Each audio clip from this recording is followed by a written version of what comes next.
యొక్క మహాప్రేమ లేదా దేవుని మహాప్రేమ అనేటువంటి అంశాన్ని ఈరోజు వాక్యం నుంచి నేర్చుకుందామండి.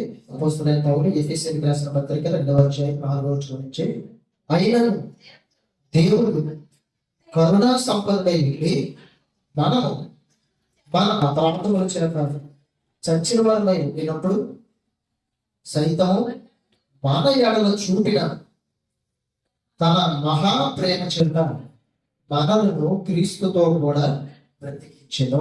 అందరూ జాగ్రత్తగా వినాలండి, అందరూ జాగ్రత్తగా వినాలి. మరి దేవుడు ఏం చేశాడంటే తన మహాప్రేమను మనుషుడి అన్న చూపించాడు. మహాప్రేమ దేవుడు మరి ఆయన యొక్క ప్రేమను గురించి యోహాను సువార్తలో దేవుడు తెలియజేశాడు. దేవుడన్న లోకాన్ని ఎంతో ప్రేమించాడు. దేవుడన్న లోకాన్ని ఎంతో ప్రేమించాడు అంటే లోకాన్ని ప్రేమించటము అంటే అర్థం ఏంటంటే ఈ భూలోకంలో ఉన్నటువంటి సమస్తాన్ని, భూలోకంలో ఉన్నటువంటి ముఖ్యంగా జనులని తన స్వరూపంలో తన పోరుకు చొప్పున చేయబడిన ప్రజల్ని, మనుషులందరినీ దేవుడు ఏం చేశాడంటే ఎంతో ప్రేమించాడు. అంటే ఆయన ప్రేమకి హద్దులు, ఆయన ప్రేమకి సరిహద్దులు ఏమి కూడా లేవు. హద్దులు లేని ప్రేమతో ఆయన ప్రేమించాడు. మరి ఎందుకు అంత ప్రేమ మనిషి అంత చూపించాడంటే ఆయన జగంత గుణాన్ని వేయబడక మనకు నుంచి మనం ఏం చేసుకొని వస్తున్నాడంటే ప్రేమిస్తూ వస్తున్నాడు. జగంత గుణాన్ని వేయబడక మనకు ప్రేమ చేత క్రీస్తులో ఆయన మనల్ని ఏం చేసుకున్నాడు, ఏర్పాటు చేశాడు. అంటే జగత్తు పునాది ఈ యొక్క భూమికి, సూర్యుడికి, విశ్వానికి అసలు పునాది వెయ్యక మునిపే దేవుని మనసులో మనం ఉన్నామన్న సంగతి మీరు అర్థం చేశారు. దేవుని ఆలోచనలో మనం ఉన్నాం, దేవుని తలంపుతో మనం ఉన్నాం. మనిషిని కలిగించాలని, మనిషిని తన స్వరూపంలో తన పోరుకు చొప్పున తయారు చేయాలనే దేవుని యొక్క ఉద్దేశం అయితే ఆ ఆలోచనలో కొన్ని కోట్ల సంవత్సరాల తగ్గించి రోజు నువ్వు నేను భూమిలో ఉన్న మనుషులందరూ ఆదాము నుంచి క్రీస్తు వచ్చే వరకు ఉన్న మనుషులందరూ కూడా ఉన్నారు అని మనం అర్థం చేసుకుంటాం. ఒక మనిషి ఒక ఇల్లు కట్టుకోవాలనుకున్నాడు. ఆ ఇల్లు కట్టుకోవాలనుకున్నప్పుడు ఆ ఇల్లు ఎలా ఉండాలి అని ముందుగానే తన మనస్సులో ఆలోచన చేసుకుంటాడు. ఈ విధంగా నేను ఒక ఇల్లుని కట్టుకోవాలి, ఈ విధంగా నేను ఆ ఇంటికి ఈ విధమైనటువంటి పరిస్థితిని ఏర్పాటు చేయాలి, ఆ ఇల్లు ఈ విధంగా ఉండాలని ముందే తన మనసులో ఒక ఆలోచన ఉంటుంది. అలాగే దేవుడికి మనం పుట్టక మునిపే, మన శరీరం లేకపోతే, అసలు మనకు ఒక రూపం లేకపోతే, ఈ భూమి లేకపోతే, ఆకాశం లేకపోతే దేవుడు మన ఎడల ఒక ఆలోచన కలిగి ఉన్నాడు, మన ఎడల ఒక తలంపుని కలిగి ఉన్నాడు. ఈ విశ్వాన్ని కలుగు చేస్తానని, విశ్వంలో భూమిని కలుగు చేస్తానని, ఆ భూమిలో నా స్వరూపంలో నా భూమికి చొప్పున ఒక మనిషిని తయారు చేస్తానని, పురుషుడిగా స్త్రీగా తయారు చేస్తానని దేవుడు ముందుగానే ఆలోచన చేస్తూ, ముందుగానే తలంపులు కొన్ని కోట్ల సంవత్సరం కింద మన కోసం దేవుడు ఆలోచన చేశాడండి. ఆయన ఆలోచనలో నుంచి పుట్టిన వారని మనం అందరం. ఆయన ఆలోచన ప్రకారం మొట్టమొదటి మనిషి అయినటువంటి ఆదాముని దేవుడు నేల నుంచి మట్టిని తీసి తయారు చేశాడు. ఆ తర్వాత ఆదాము ప్రకటన గురించి దేవుడు స్త్రీగా హవ్వను తయారు చేశాడు. ఆ తర్వాత భూమి మీద మనుషులు దేవుడు విస్తరింప చేశాడండి. అయితే దేవుడు భూమి మీద మనుషులైతే ఏర్పాటు చేశాడు, కానీ మనిషి కొద్ది కాలం దేవునికి లోబడినట్టుగా జీవించి ఆ తర్వాత ఎప్పుడైతే అవిధేయతను దేవుని ఎదుటి కనపరిచాడో, దేవుని ఆజ్ఞని ఎప్పుడైతే త్రోసి వేసుకున్నాడో, పాపాన్ని ఎప్పుడైతే లోపలికి తెచ్చుకున్నాడో అప్పుడు నుంచి ఏం జరిగిందో తెలుసండి. మనుషులందరినీ ఒకరి ద్వారా మనుషులందరూ కూడా పాపులుగా చేయబడ్డారు. ఒక మనుషుల ద్వారా మనుషులందరూ పాపులుగా చేయబడ్డారు. మనుషులందరూ కూడా పాపం ఆటోమేటిక్గా విస్తరించింది. దేవుడు ఆలోచన చేస్తున్నాడండి. అయ్యో జగత్తు పొలాన్ని వేయబడక ముందే ప్రేమ చేత నా కుమారుణ్ణి, నా కుమార్తెని తయారు చేసుకున్నాను, కానీ ఈరోజు వారు పాపంతో నిండిపోయి ఈ రోజు నాకు దూరంగా ఉన్నారు. దేవుడు ఆదాము పిలిచేటప్పుడు ఆదాము దగ్గరికి రాలేకపోతున్నాడు. ఏమంటున్నాడు తెలుసా? దేవాది స్వరం విన్నప్పుడు ఇదిగో నేను దిగంబరిగా ఉన్నాను కనుక చెట్ల మధ్యలో నేను దాక్కున్నాను. అంటే ఇక్కడ మనం చూసినట్లయితే ఆదాము ఆయన దాక్కున్నాడంటే అర్థం ఏంటంటే పాపం చేశాడు కనుక బయటికి రాలేకపోతున్నాడు, దేవుని ఎదుట ముఖాన్ని చూపించలేకపోతాడు. కాబట్టి ఇక్కడ మనం చూసినట్లయితే ఆ మనుషుల ద్వారా పాపం అందరిలోకి విస్తరించింది. మనుషులందరిలోకి పాపం విస్తరించింది. ప్రతి ఒక్కరిలో కూడా పాపం వ్యాప్తి చెందుతూనే ఉంది. అయితే దేవుడు ఆలోచన చేసినట్టు ఆ పాపం ద్వారా మనుషులందరూ ఏమైపోతున్నారో తెలుసా? పాపం విస్తరించగానే పాపం ద్వారా మనుషులందరూ ఏమైపోతున్నారో తెలుసండి? మనుషులందరూ ఏమైపోతున్నారో తెలుసా? 2వ అధ్యాయం మొదటి మాట చదవండి. ఎఫెసీయులకు రాసిన పత్రికలో, మీ అపరాధముల చేతను పాపముల చేతను మీరు చచ్చిన వారు ఉండగా అని చెప్పాడు. చూడండి, అంటే అపరాధం చేస్తే పాపం చేస్తే మనిషి ఏమైపోతున్నాడట? చనిపోతున్నాడు. ఏ విధంగా చనిపోతున్నాడు? శరీరంగా బ్రతుకుంటున్నాడు, కానీ ఆత్మీయంగా ఏమైపోతున్నాడు? చనిపోతున్నాడు. దేవునికి దూరం అయిపోతున్నాడు. శారీరకంగా బ్రతుకుంటున్నాడు, శారీరకంగా 30 సంవత్సరాలు 50 సంవత్సరాలు 100 సంవత్సరాలు జీవిస్తున్నాడు, కానీ ఆత్మ ద్వారా చనిపోతున్నాడు. ఈ అపరాధముల చేత పాపముల చేత మీరు చచ్చిన వారు అయి ఉండగా, అంటే బయటికి బ్రతుకున్నారు కానీ లోపల ఏమైపోతున్నారు? చనిపోతున్నారు. దేవుడు మరి మనం చూసినట్లయితే ఆదాముతో కూడా ఏం చెప్పాడో తెలుసా? ఈ ఫలాన్ని తిను దినమున నిశ్చయముగా నీవు చచ్చాడు. అంటే దేవుడు అక్కడ మాట్లాడింది ఆత్మీయ మరణం కోసం మాట్లాడాడండి. ఆత్మీయమైన మరణం కోసం మాట్లాడాడు. తినే దినాన్నే చచ్చిపోమని చెప్పాడు. చచ్చిపోయాడు ఆదాము? చనిపోయాడండి. ఆదాము చనిపోయాడు, అవ్వ చనిపోయింది తినే దినాన్ని. కాబట్టి చెప్పండిరా, ఆ దినాన్ని దేవుడికి వాళ్ళ దూరం అయ్యాడు. ఆ దినాన్ని వారి జీవితాల్లో దేవుడికి చూడలేదు. ఆ దినాన్ని వారి దేహంలో దేవుడికి చూడలేదు. ఆ దినాన్ని వారి మనస్సులో దేవుడికి చూడలేదు. ఆ దినాన్ని దేవునికి వారి మధ్య దూరం వైరం పెరిగిపోయింది. ఆ రోజే ఆదాము చచ్చిపోయాడు ఆత్మీయంగా. ఆ రోజే హవ్వ చనిపోయింది ఆత్మీయంగా. ఎందుకంటే పాపం వారి వరకు ప్రవేశించింది. మీ అపరాధముల చేత పాపముల చేత మీరు చచ్చిన వారై ఉండగా అని చెప్పచ్చు. అంటే మనుషులందరూ కూడా ఆదాము నుంచి వచ్చిన పాపం ద్వారా చనిపోతున్నారు ఆత్మీయంగా. శారీరకంగా బ్రతుకుంటున్నా ఆత్మీయంగా ఏమైపోతున్నారు? చనిపోతున్నారు. ఆత్మీయంగా చనిపోతున్నారు. దేవుడు ఏమైనా ఆలోచన చేశాడంటే 4వ వచనంలో 2వ వచనంలో మొదటి మాట చదువుదాం. చచ్చిన వారి ఉండగా ఆయన మిమ్మల్ని క్రీస్తుతో కూడా బ్రతికించను. 2వ వచనం, మీరు వాటిని చేయొచ్చు వాయుమండల సంబంధమైన అధిపతిని అనగా అవిధైన వారిని ఇప్పుడు ప్రేరేపించు శక్తికి అధిపతిని అనుసరించి ఈ ప్రపంచ ధర్మం చొప్పున మునుపు నడుచుకుంటుంది. వారితో కలిసి మనం అందరము శరీరం యొక్కయో మనస్సు యొక్కయో కోరికలను నెరవేర్చుకోవచ్చు.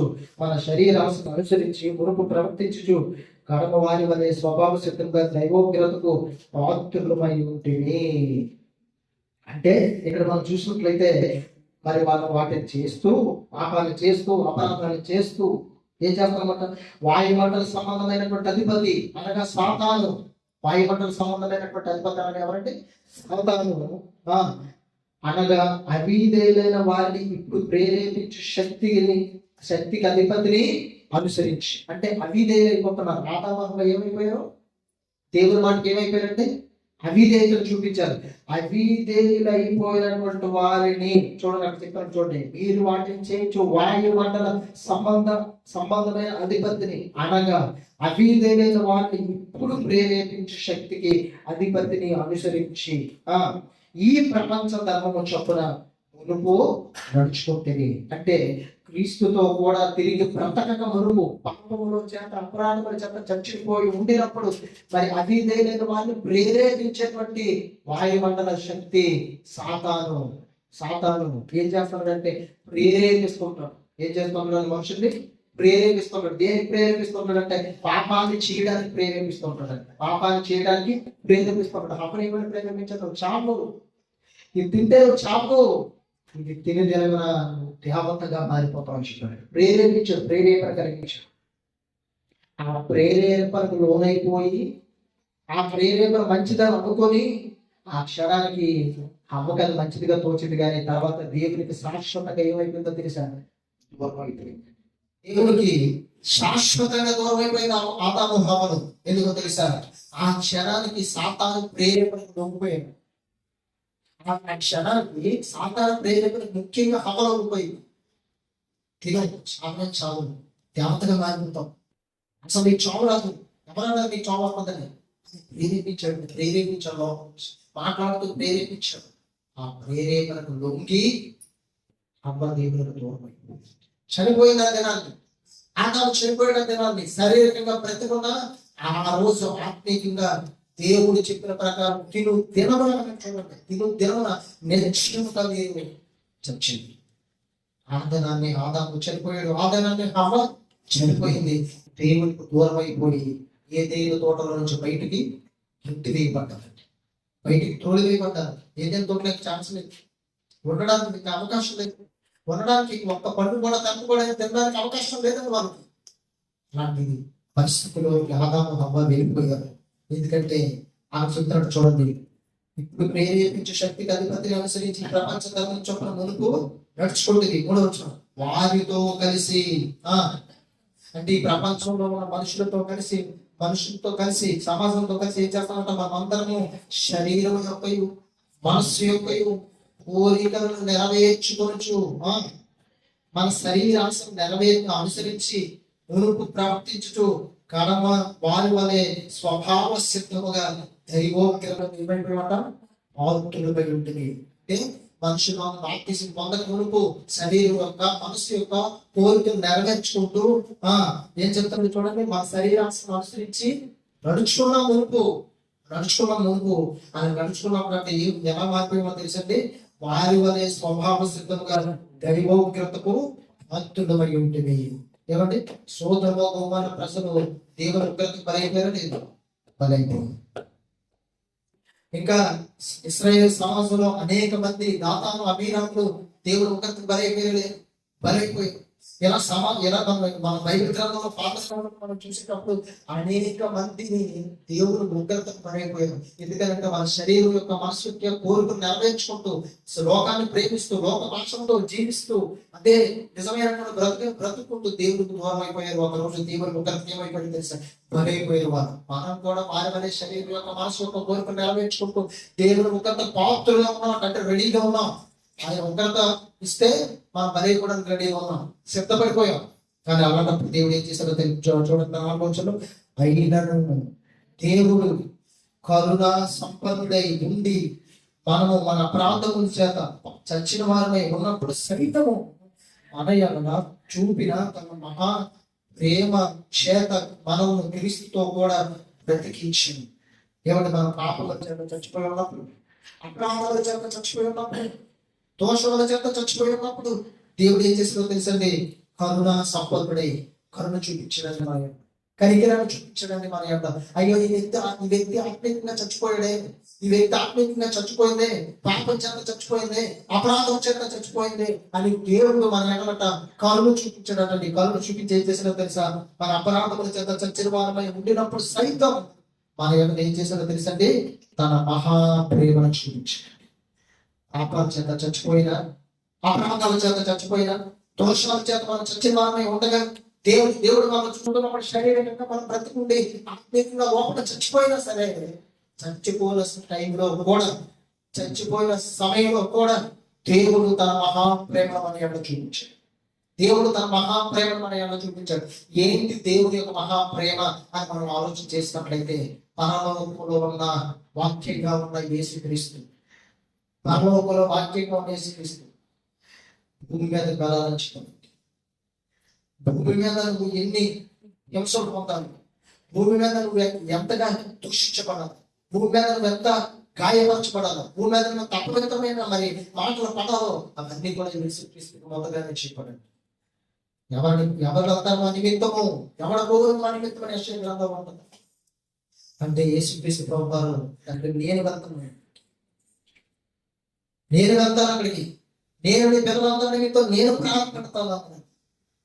యేసుక్రీస్తు ఈ భూమి మీదకి తండ్రి దేవుడు యేసుక్రీస్తుని పంపించి, ఆయన పంపించడంలో మహాప్రేమ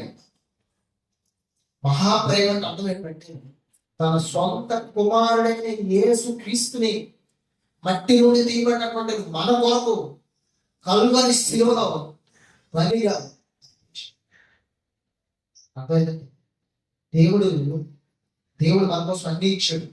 ఆకాశాన్ని ఇచ్చాడు, వర్షాన్ని ఇచ్చాడు, ఫలాన్ని ఇచ్చాడు, ఋతువుని ఇచ్చాడు, ఆహారాన్ని ఇచ్చాడు, సముద్రాన్ని ఇచ్చాడు, అందులో జీవరాశిని ఇచ్చాడు, పక్షులు ఇచ్చాడు, మరి పంట పొలాలు అన్నిటికీ దేవుడు ఏర్పాటు చేశాడండి. నీరు గాలి సమస్తాన్ని పంచిపోతాన్ని దేవుడు ఏర్పాటు చేశాడు. అయితే అన్నిటికీ మించి తన కుమారుడైన యేసుక్రీస్తుని మనకు పంపించాడు. ఎందుకంటే అన్ని మన కోసం సమకూర్చినటువంటి దేవుడు మనిషి పాపంలో ఉన్నప్పుడు తన కుమారుని మన కొరకు బలిగించేసి ఇంకేమో దాచుకున్నాడండి దేవుడు. ఏం దాచుకున్నాడు? పరలోకాన్ని కూడా మన కోసం సిద్ధం చేసి, ఏంటి అక్షయమైన శరీరాన్ని మన కొరకు సిద్ధం చేసి, నిత్య జీవాన్ని మన కొరకు సిద్ధం చేసి, ఈ లోకంలో మనం చూసినట్లయితే భూమి మీద మనిషి బ్రతికొనడానికి గాలి అవసరమైన గాలిని కలుగు చేసి, నీరు అవసరమైన నీరు కలుగు చేసి, ఆహారం అవసరమైన సముద్రంలో ఉన్న చేపల్ని అన్నింటినీ కలుగు చేసి, భూమి మీద ఉన్నటువంటి ఋతువులను ఏర్పాటు చేసి, భూమి మీద పంటని పండించేటువంటి చెట్లు మొలిపించి, ఫలాన్ని ఇచ్చేటువంటి చెట్లు మొలిపించి, ఆయా జాతుల ప్రకారం ప్రతి దానిని దేవుడు మొలిపించి, ఈ భూమి మీద నువ్వు సంతోషంగా సుఖంగా ఆనందంగా ఉండి నీ తండ్రి దేవుని ప్రేమను తెలుసుకుంటామని ఆలోచించేసి మనం పుట్టక మునిపే అన్నింటినీ క్రమ పద్ధతులు, మన పుట్టక అన్నింటినీ ఒక క్రమంలో దేవుడు మన కొరకు తయారు చేసి తన నోటి మాట దేవుడు మన కొరకు తయారు చేశాడు. ఆఖరిని తన స్వరూపంలో తన పోలిక చొప్పున దేవుడు మొట్టమొదటి మనిషి అయినటువంటి ఆదాముని ప్రకటన దేవుడు తన స్వరూపంలో తన పోలిక చొప్పున వారికి ఇచ్చి వారి పోలికని రూపాన్ని వచ్చి మొట్టమొదటి మనుషులు భూమి మీద పెట్టాడు. ఆదాము భూమి మీదకి వచ్చినప్పుడు గాలిని నీటిని అన్నింటినీ కూడా చూశాడండి, గమనించి హవ్వని తయారు చేసేటప్పుడు హవ్వ కూడా బయటకు వచ్చి ప్రకృతిని చూసింది, ఆకాశాన్ని చూసింది, ప్రకృతిలో ప్రతి దానిని కూడా చూసింది, చెట్లు చూసింది, వృక్షాలు చూసింది, పర్వతాలు చూసింది, నీళ్లు చూసింది, ఫలాలు చూసింది, ఆహారాన్ని చూసింది, అన్నిటిని చూసింది. దేవుడు అంత గొప్పవాడు. కానీ దేవుడు ఒకరోజు పడి ఫలాలు తింటే నిశ్చయంగా నీకు చచ్చింది. అదే సమయంలో సాతాను ఏం చేశాడు తెలుసా? ఈ ఫలాన్ని తింటే నువ్వు చావవు అని ప్రేరేపణ కలుగు చేశాడు. ఆ ప్రేరేపణకు హవ్వ లొంగిపోయింది. దేవుని మాట కంటే సాతాను మాట గొప్పదని అనుకుంది. ఏం చేసుకుంటుంది తెలుసా? ఫలాలు తీసుకొని తిని అక్కడే తిని తన అత్త కూడా ఇచ్చింది. అత్త కూడా ఏమైపోయిందో తెలుసా? తినేసి ఇద్దరు కూడా దిగంబరులుగా మారిపోయారు. దేవుని తీర్పులో దూరంగా వెళ్ళిపోయాం. ఏదేని తోటలో స్థానం లేదంట. ఏదేని తోటలో స్థానం లేదు. అపరాధం వచ్చేట ఆ రోజే వారిద్దరు చచ్చిపోయారు. అక్కడే ఆ రోజే చనిపోయారు. ఇద్దరు చనిపోయారు. ఆదాము హవ్వ పాపం చేత అపరాధం వచ్చేట అక్కడే ఆత్మీయంగా చచ్చిపోయారు. శరీరంగా బ్రతికున్నా ఆత్మీయంగా అక్కడే చనిపోయారు వారిద్దరు కూడా. మరి ఆ పాపం మనుషులందరిలోకి విస్తరించింది. ఆ పాపం మనుషులందరిలోకి వ్యాప్తి చెందింది. అప్పుడు మనుషులందరూ దేవుడి దృష్టిలో ఎలా కాబడుతున్నారు తెలుసా? బయటికి బ్రతుకున్న ఆత్మీయంగా లోపల చూసేసరికి మనుషులందరూ ఏమైపోయారు? పాపం చేత అపరాధం చేత చచ్చిపోయినట్టు ఎక్కడ చూసినా సేవలే. ఏ దేశాలు చూసినా ఆత్మీయంగా చచ్చిపోయినా ఎక్కడ కూడా నేను బ్రతికే పరిస్థితి కనిపించండి. ఎవరు కూడా శారీరకంగా బ్రతుకున్నారు కానీ ఆత్మీయత జీవితంలో చూసినప్పుడు అందరూ చచ్చిపోయారు. దేవుడు దూరం అయిపోయారు. అందరూ కూడా దేవుడు చనిపోయిన వారందరినీ కూడా పాపముల చేత అపరాధముల చేత చనిపోయిన వారందరినీ కూడా మరలా తిరిగి బ్రతికించాలనుకున్నాడు.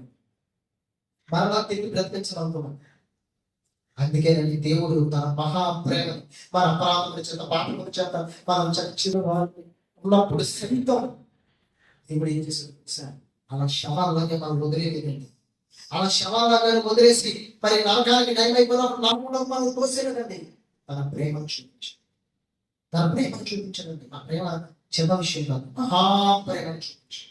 ఏంటో మహాప్రేమ అంటే పరలోకంలో వాక్యంగా ఉన్న యేసుక్రీస్తు శరీరాన్ని ఇచ్చి నీ భూమి మీద పంపించి నీ 33 సంవత్సరాల జీవిత కాలంలో నిర్ణయించి నీ 33 సంవత్సరాల జీవిత కాలంలో యేసుక్రీస్తు పాపంలో చేరక ప్రత్యేకంగా ఉంటుంది. మరి ఆయనలో మన పరిశుభ్రత ఏమాత్రం కోల్పోకుండా పవిత్రంగా పరిశుద్ధంగా నిర్దోషంగా నిష్కల్మషుడిగా యేసుక్రీస్తు భూమి మీద ఉండాలని ఈ భూమి మీదకి వచ్చి మనందరితో కూడా దశలో 33 సంవత్సరాల ఎవరి జీవితకాలంలో శిలువలో మోసి ఆయన పొందిన గాయముల వల్ల ఆయన పొందిన దెబ్బల వల్ల మన అపరాధంలో ఆయన తాను రాళ్ళ మీద మోసి సిలువలో మనందరి కోసం కూడా బలైపోయాడు. దేవుని ప్రేమ మహాప్రేమని సిలువలో వేలాడుతున్న యేసుక్రీస్తులో మనం చూడాలండి. దేవుని ప్రేమ సిలువలో వేలాడుతున్న యేసుక్రీస్తులో చూడాలి. ఆయన పొందిన దెబ్బతో దేవుని ప్రేమ కనిపించాలి. యేసుక్రీస్తు కాల్చినటువంటి రక్తపు బిందువులో దేవుని ప్రేమ మనం కనిపించాలి. దేవుని ప్రేమ మనం కనిపించాలి. మన అపరాధముల చేత పాపముల చేత చచ్చిన వారై ఉన్నప్పుడు యేసుక్రీస్తు బలి, యేసుక్రీస్తు రక్తం, యేసుక్రీస్తు ప్రాణ త్యాగం మనందరినీ కూడా మరలా బాప్తిసంలో ఏం చేసిందో తెలిసి తిరిగి బ్రతికించి, దేవా నేను పాపిని, అపరాధిని, దోషిని అని దేవుని దగ్గర ఒప్పుకుంటూ బాప్తిసం తీసుకొని మారమనసు పొంది బాప్తిసం తీసుకున్నామంటే ఆ రోజు పాప విషయాన్ని చచ్చిపోయి తిరిగి నీటిలోంచి బయటకు వచ్చేటప్పటికే నీలో ప్రతి పాపాన్ని కూడా యేసుక్రీస్తు రక్తం కడిగేసి చనిపోయిన నీకు జీవాన్నిచ్చి, పాపముల చేత అపరాధముల చేత మరణించిన నీకు మరలా పునరుద్ధానాన్ని ఇచ్చి, యేసుక్రీస్తు పునరుద్ధానంలో పాల్పంపరించి నేను మరలా పునరుద్ధానం కలిగినటువంటి వ్యక్తిగా దేవుడు మరలా నిన్ను నీటిలోంచి బయటికి నిలబడంటే దేవుడి యొక్క మహాప్రేమది. దేవుడి యొక్క మహాప్రేమది. అప్పటికే పాపంలో చచ్చిపోయావు. బయటకు బ్రతుకున్నావు శారీరకంగా, కానీ పాపంలో చచ్చిపోయి పాప విషయంలో చచ్చిపోయావు. ఈ అపరాధం చేత పాపం చేత మీరు చచ్చిన వారిని ఉండగా దేవుడు కరుణాసంపన్నుడై మనము మన అపరాధముల చేత చచ్చిన వారిని ఉండినప్పుడు సైతము మన ఎడల చూపిన తన మహా ప్రేమ చేత మనల్ని క్రీస్తుతో కూడా బ్రతికించాడు. ఏ విధంగా బ్రతికించాడు? క్రీస్తుతో కూడా. యేసుక్రీస్తు మన అందరితో పాప విషయంలో ఏమైపోయాడు? చనిపోయాడు, సమాధిలో పెట్టబడ్డాడు. 3వ రోజు తిరిగి సజీవుడిగా తిరిగి లేచాడు. ఇప్పుడు ఆయనలో ఉన్న 2 విషయాల్లో నీకు ఇచ్చాడు. ఆయన 2 విషయాలు నీకు ఇచ్చాడు. ఒకటవది ఆయన మరణంలో పాల్పొందించాడు. 2వది ఆయన పునరుద్ధానంలో నీకు ఏమి ఇచ్చాడు? పాల్పొందించాడు. బాప్తిసం తీసుకున్నప్పుడు నీటిలో దొరుకుతున్నావంటే ఆయన మరణంలో నీకు పాల్పొంది పాప విషయాన్ని ఊచించుకుంటున్నావు. అప్పటికే చచ్చిపోయే నీవు సమాధి పెట్టబడుతున్నావు, బాప్తిస్మాన్ని ఏమన్నదో తెలుసు. యేసుక్రీస్తు శరీరం సమాధి ఉంది. పేదరికి యోహాను చెప్పింది, అయ్యా సమాధం లేదంటే ఆ పరిగెత్తును చూసేసరికి యేసుక్రీస్తు శరీరం సమాధం లేదు. వాళ్ళు చూసి వెళ్ళిపోయింది. కానీ ఆత్మ ఏం చేస్తుంది? అక్కడే ఉంది, ఏడుస్తుంది, వెళ్ళలేదు. యేసుక్రీస్తు తెల్లవారు జామున అక్కడ ఆ తోటలో సంచరిస్తున్నప్పుడు తోటవాలనుకొని, అయ్యా ఆయన దేహం నీకు ఎక్కడైనా కనబడితే చెప్పు, ఎవరో పట్టుకెళ్ళిపోయి ఎత్తుకెళ్ళిపోయి నా ప్రభు శరీరాన్ని, ఒకవేళ ఆయన ఎక్కడ బాధ పెట్టారో ఆయన ఎక్కడ వచ్చారో చెప్పు, నా ప్రభువుని నేను ఎత్తుకొని వెళ్ళిపోతాను. శరీరం శవం, 3 రోజుల శవాన్ని నేను ఎత్తుకెళ్ళిపోతాను అన్నమాట. దేవుణ్ణి ప్రేమించిందంటే అంత గొప్పగా ప్రేమించింది. శవాన్ని 3 రోజులు అయిపోయిన సమాధిలో పెట్టబడిన శవాన్ని నేను ఎత్తుకెళ్ళిపోతాను. చూడండి, దేవుడంటే ఎంత ప్రేమ, దేవుడంటే ఎంత పిచ్చి, దేవుడంటే ఎంత ఔన్నత్యమైనటువంటి హృదయంలో ఉండాల్సిన విషయం. ఇంటికి వెళ్ళిపోతాను. కాబట్టి ఇక్కడ మనం చూసినట్లయితే యేసుక్రీస్తు మన శరీరం, యేసుక్రీస్తు మన మీతో సమాధి చేయబడ్డాడు. 3వ రోజు తిరిగి సజీవుడిగా తెచ్చాడు. దేవుడు ఇచ్చినటువంటి ఇంకొక పాల్పొంపు ఏంటో తెలుసా? 1వది ఆయన మరణంలో సమాధిలో మనకు పాల్పొంపిస్తే, 2వది ఏంటంటే ఆయన పునరుత్థానంలో మనకి ఏమి ఇచ్చాడు? బాప్తిసం తీసుకున్నప్పుడు సమాధి చేయబడుతున్నాం, అంటే దొరుకుతున్నాం, అంటే సమాధి చేయబడుతున్నాం. తిరిగి లేపబడినప్పుడు యేసుక్రీస్తు ఎలాగైతే నీతి నిమిత్తం తిరిగి లేపబడ్డాడు, నీవు కూడా ఏం చేయబడుతున్నావో తెలుసా? నీతి నిమిత్తం మరలా తిరిగి లేపబడుతున్నావు. పాపం చేత అపరాధం చేత చచ్చిపోయి సమాధి చేయబడ్డావు. బాప్తిసంలో అప్పటికే చచ్చిపోయావు. బాప్తిసంలో సమాధి చేశాను.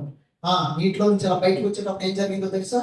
మరలా నువ్వు బ్రతికించబడ్డావు, మరలా నువ్వు పుట్టావు, మరలా నువ్వు పుట్టావు. నూతనంగా జన్మించామండి.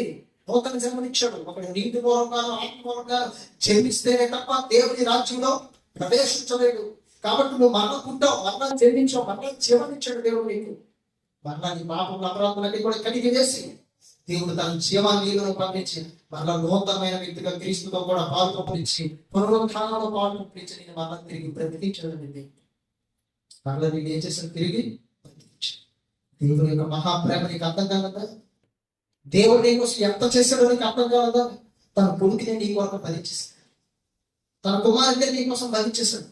తన కుమారుని కొడుతుంటే తన కుమారు యొక్క శరీరం నుంచి రక్తపు బిందువులు భూమి మీద పడిపోతుంటే, తన కుమారు యొక్క శరీరం శిలువలో మేకలు కొడుతుంటే, చేతుల్లో నుంచి, కాళ్ళలో నుంచి, తలలో నుంచి, శరీరంలో నుంచి, వీపులో నుంచి రక్తపు బిందువులు నేల మీద తాళ్ళ వల్ల కాలిపోతుంటే కన్న తండ్రి మనసు ఎలా ఉంటుందో ఒకసారి ఆలోచించి. మన పిల్లలకి ఏదైనా చిన్న దెబ్బ తగ్గితే మనం నిలవెళ్ళాడిపోతాం. మన పిల్లలకి త్వరలో వచ్చి హాస్పిటల్లో జాయిన్ చేస్తే మనం తట్టుకోలేము. మనస్సాంతం తిండి తినలేము, సరిగ్గా నిద్రపోలేము. ఏదైనా ప్రమాదం జరిగి కాపుకొచ్చి గాయం అయితే ఎంతో విలువెళ్ళాడిపోతాం.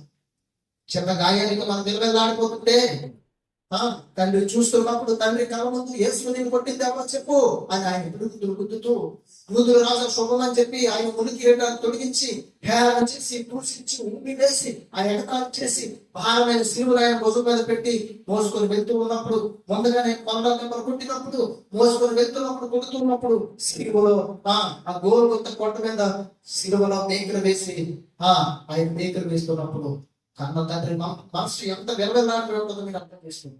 అయినా సరే నీ కోసం, మనుషులందరి కోసం తన ప్రేమను, తన యొక్క దుఃఖాన్ని, తన బాధను, తన యొక్క లోపల ఉన్నటువంటి ఆవేదనను దొరుకుకొని బయటికి నా కుమారుడు బలితేనే తప్ప అవత వ్యక్తి కాపాడబడ్డాడని, బ్రతికించబడలేదని, తన కుమారుడు కూడా లెక్క చేయకుండా మనం బ్రతకాలని, పాపం నుండి విముక్తి కలగాలని, నిత్య జీవాన్ని మనం పొందుకోవాలని, అక్షరం శరీరాన్ని మనం పొందుకోవాలని తన కుమారుడు నలిగిపోతున్నా, చాలుగానే కొట్టబడి తొనబడుతున్నా, రక్తపు బిందువులు సిలువలో నుంచి కారిపోతున్నా, సిలువ చెక్క మీద నుండి రక్తపు బిందువులు కిందకి జారిపోతున్నా, ఆ ప్రాంతం కూడా రక్తంతో మరి గడిచిపోయినా సరే కన్న తండ్రి తనలో ఉన్న భావన లోపలే పెట్టుకుని మరి దేవుడు మన ఎడల ఎంత ప్రేమ చూపించాడు. తన కుమారుడు యేసుక్రీస్తు అంటున్నాడు, నా దేవా నన్ను ఎలా చేయి విడిచి మన కోసం తన కుమారుడు వదిలిస్తాడు. నువ్వు చచ్చిపోయిన పర్లేదు, నా పిల్లలు పర్లేదు, నువ్వు చనిపోయిన పర్లేదు, పాపముల చేత అపరాధముల చేత చచ్చిపోయిన నా పిల్లలందరూ కాదు, ఆయన మన కోసం బతికించాడు. దేవుడు అనుకుంటే, దేవుడు కోరుకుంటే తన కుమారుని బలివ్వకుండా మనం అందరినీ నరకంలో పంపించలేదంటే ఈ భూమిని నాశనం చేసేవాడు ఆయన, చేసేయగలడు. భూమి మీద ఒక్క జీవరాశి కూడా ఉండకుండా చేసేయగలడు ఆయన. నోవహు కాలంలో అదే చేసి, నోవహు కాలంలో ఏం చేశాడు? మనుషులు తమకి ఇష్టమైనటువంటి మార్గంలో నడిచారు, తమ మార్గాన్ని విడిచిపెట్టారు, జన మార్గాన్ని విడిచిపెట్టి తమకి ఇష్టమైన మార్గంలో నడిచారు. అందుకే దేవుడు ముందుగానే వాటిని సిద్ధం చేసే నోవహు నీ తరం వారిలో నీకు ఒక్కడైనా ఎదుట నీతిమంతులుగా కనిపిస్తున్నావు, నువ్వు నీ కుటుంబం వాడను రెడీ చేసుకోమని చెప్పాడు. పక్షులు, జంతువులు అన్నిటిని కూడా జతలుగా కనిపించాడు. ఆకాశం నుండి 40 రాత్రుల్లో ఆకాశం భూమి తూము వ్యక్తి విస్తారమైన వర్షాన్ని కురిపించినప్పుడు చెట్లు మునిగిపోయి, అన్ని మునిగిపోయి, చెట్లు మునిగిపోయి, అందరూ మునిగిపోయారు. అందరికి ఏకలేసిపోతున్నారు. దేవుడు నోరు అందరూ ఏమైపోయారు? దేవుడు ముఖ్యంగా మన పాత్రులుగా ఉన్నమాట, పాత్రులమై ఉన్నప్పుడు కూడా దేవుడు ముఖ్యంగా మన పాత్రులమై ఉన్న సైతం కూడా దేవుడు ఏం చేసిందో తెలుసండి, తన మహాప్రేమను మన ఎడల చూపించాడు.